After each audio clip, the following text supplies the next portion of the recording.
بسم اللہ الرحمن الرحیم۔ صرف 5 منٹ کا مدرسہ قرآن و حدیث کی روشنی میں 352واں دن 22 ذی الحجہ۔ نمبر 1 اسلامی تاریخ۔ مجدد الفیسانی حضرت شیخ احمد سرہندی رحمۃ اللہ علیہ۔ حضرت مجدد الفیسانی سرہندی رحمۃ اللہ علیہ 11ویں صدی ہجری کے ہندوستان کے بلند پایہ عالم، داعی اللہ اور مجاہد تھے۔ آپ کی پیدائش سن 971 ہجری میں پنجاب کے علاقہ سرہند میں ہوئی۔ آپ حضرت عمر رضی اللہ عنہ کی نسل سے ہیں۔ تعلیم کی ابتدا حفظ قرآن سے کی اور والد صاحب کی خدمت میں ہی تعلیم کا سلسلہ جاری رہا اور 17 سال کی عمر میں فارغ التحصیل ہو گئے۔ شروع میں والد صاحب سے طریقہ چشتیہ میں بیعت کی، پھر سلسلہ قادریہ بھی حاصل کیا۔ والد صاحب کی وفات کے بعد حضرت خواجہ باقی باللہ سے بیعت ہوئے اور خلافت عطا ہوئی۔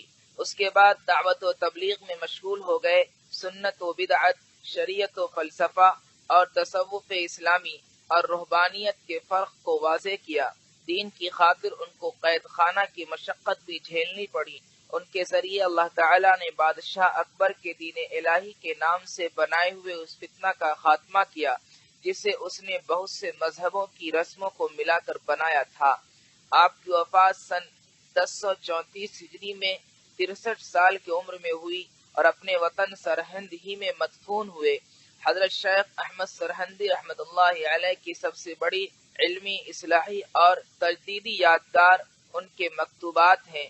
آپ کے تجدیدی کام کی بنیاد پر آپ کو مجدد الفیسانی کا لقب دیا گیا۔ نمبر 2 حضور صلی اللہ علیہ وسلم کا معجزہ، گھی میں برکت۔ حضرت حمزہ بن عمرو اسلمی فرماتے ہیں، غزوہ تبوک کے سفر میں گھی کی مشق کی ذمہ داری میری تھی۔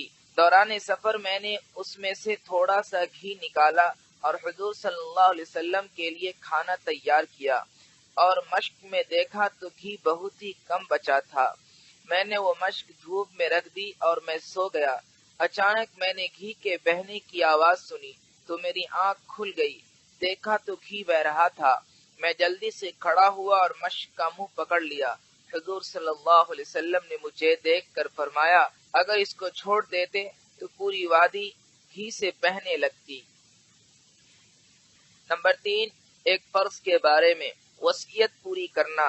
قرآن میں اللہ تعالیٰ نے چند وارثوں کے حصوں کا ذکر کرنے کے بعد فرمایا، یہ سب ورثہ کے حصوں کی تقسیم میت کی وصیت کی ہوئی چیزوں کو پورا کرنے اور قرض ادا کرنے کے بعد کی جائے گی۔ فائدہ، میت نے اگر کسی کے حق میں کچھ وصیت کی ہو تو وارثوں کو ان کا حصہ دینے سے پہلے میت کے چھوڑے ہوئے مال کے تہائی حصے سے وصیت پوری کرنا واجب ہے۔ نمبر 4 ایک سنت کے بارے میں، اولاد کو نمازی بنانے کی دعا۔ اپنی اولاد کو نماز کا پابند بنانے کے لیے اس دعا کا اہتمام کرنا چاہیے۔ یہ حضرت ابراہیم علیہ السلام کی دعا ہے جو انہوں نے اپنی اولاد کو مکہ مکرمہ میں چھوڑتے وقت پڑھی تھی۔ رب اجعلنی مقیم الصلاۃ ومن ذریتی ربنا وتقبل دعاء۔ ترجمہ، اے میرے رب مجھ کو اور میری اولاد کو نمازی بنا دے، اے میرے رب ہماری دعاؤں کو قبول فرما لے۔ نمبر 5 ایک اہم عمل کی فضیلت، اذان شروع ہوتے ہی دعا پڑھنا۔ رسول اللہ صلی اللہ علیہ وسلم نے فرمایا، جو شخص مؤذن کو اذان دیتے ہوئے سنے اور یہ کہے، اشہد ان لا الہ الا اللہ وحدہ لا شریک لہ وان محمدا عبدہ ورسولہ رضیت باللہ ربا وبمحمد رسولا وبالاسلام دینا، تو اس کے گناہ معاف کر دیے جائیں گے۔ نمبر 6 ایک گناہ کے بارے میں، سود خور سے جنگ کا اعلان۔ قرآن میں اللہ تعالیٰ فرماتا ہے، اگر تم سود لینے سے باز نہیں آئے تو اللہ اور اس کے رسول کی طرف سے جنگ کا اعلان سن لو، لہذا ہر مسلمان کو سود سے بچنا چاہیے۔ نمبر 7 دنیا کے بارے میں، اللہ ہی روزی تقسیم کرتے ہیں۔ قرآن میں اللہ تعالیٰ فرماتا ہے، دنیاوی زندگی میں ان کی روزی ہم نے ہی تقسیم کر رکھی ہے اور ایک کو دوسرے پر مرتبہ کے اعتبار سے فضیلت دے رکھی ہے تاکہ ایک دوسرے سے کام لیتا رہے اور آپ کے رب کی رحمت اس دنیاوی مال سے کہیں زیادہ بہتر ہے جس کو یہ لوگ جمع کرتے پھرتے ہیں۔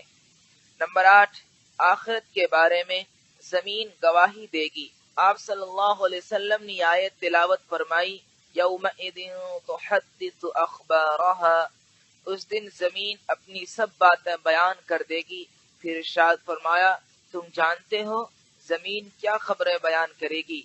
صحابہ رضی اللہ عنہم نے عرض کیا، اللہ اور اس کے رسول خوب جانتے ہیں۔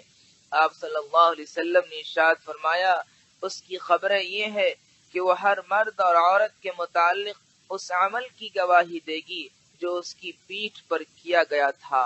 وہ کہے گی، اس نے ایسا ایسا عمل فلاں فلاں دن کیا تھا۔ نمبر 9، طب نبوی سے علاج، ختنہ کے فوائد۔ رسول اللہ صلی اللہ علیہ وسلم نے فرمایا، 5 چیزیں فطرت میں سے ہیں، ان میں سے ایک ختنہ کرنا ہے۔ فائدہ، ختنہ کرنے سے شرمگاہ کے کینسر، ایکزیما جیسی بیماریوں سے حفاظت ہوتی ہے۔ نمبر 10، نبی صلی اللہ علیہ وسلم کی نصیحت۔ رسول اللہ صلی اللہ علیہ وسلم نے فرمایا، حسد سے بچو، کیونکہ حسد آدمی کی نیکیوں کو اس طرح کھا جاتا ہے جس طرح آگ لکڑی کو کھا جاتی ہے۔